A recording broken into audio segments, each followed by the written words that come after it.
I've got another question that's been submitted this week. Yay! If y'all got questions y'all would like me to answer on the blog, please submit them to shanna@shannakobe.com. Okay, so today's question can apply to any people who share a public space but not one has authority over the other. So it could be co-workers at work, it could be neighbors. In this particular case, it's co-tenants of a single building. And this building has two separate entrances, but they have a shared yard. And the new tenant that's just moved in is the problem tenant in this scenario. This new tenant has just come in, and they're just not showing a lot of respect for the fact that they're encroaching on the other person's space. This person has actually had the audacity to, in the middle of the night, to put a huge container down, I guess, to collect. I guess he's going to do some remodeling, so it's to collect trash, I guess.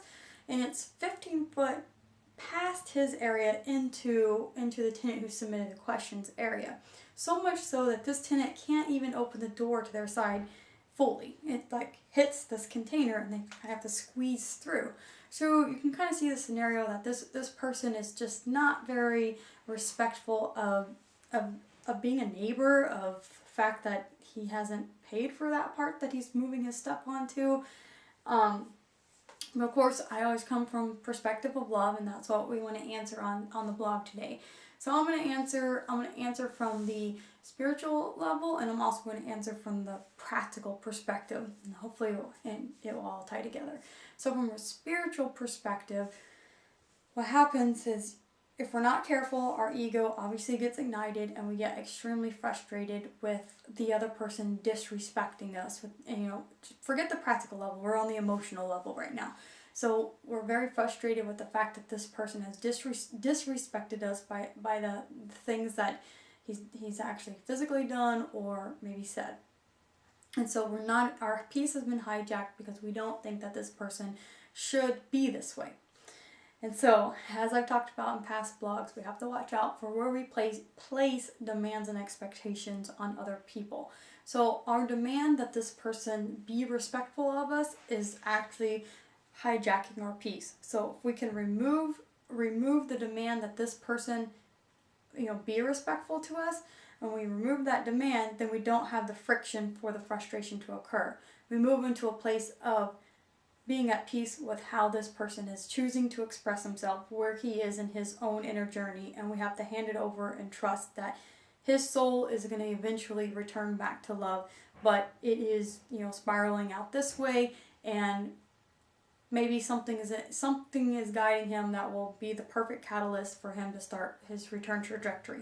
But anytime we place some sort of expectation that we be that person to change them, then we've set an expectation that if they don't respond to it, we are going to be the ones who are out of peace or are not in alignment with peace anymore.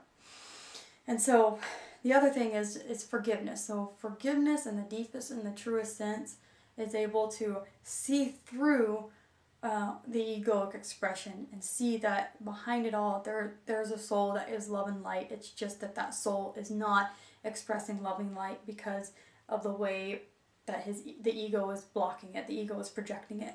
And so from a peaceful perspective, the idea is to uphold that love and light by being able to forgive everything that's blocking it. And so that's kind of the higher spiritual side of how to maintain your own inner peace. But on a practical side of being in the world, there are still actions that the other tenant can take. It's still fine. I mean, like I've talked about in past blogs, right action is love, and is love in action from the right motivation.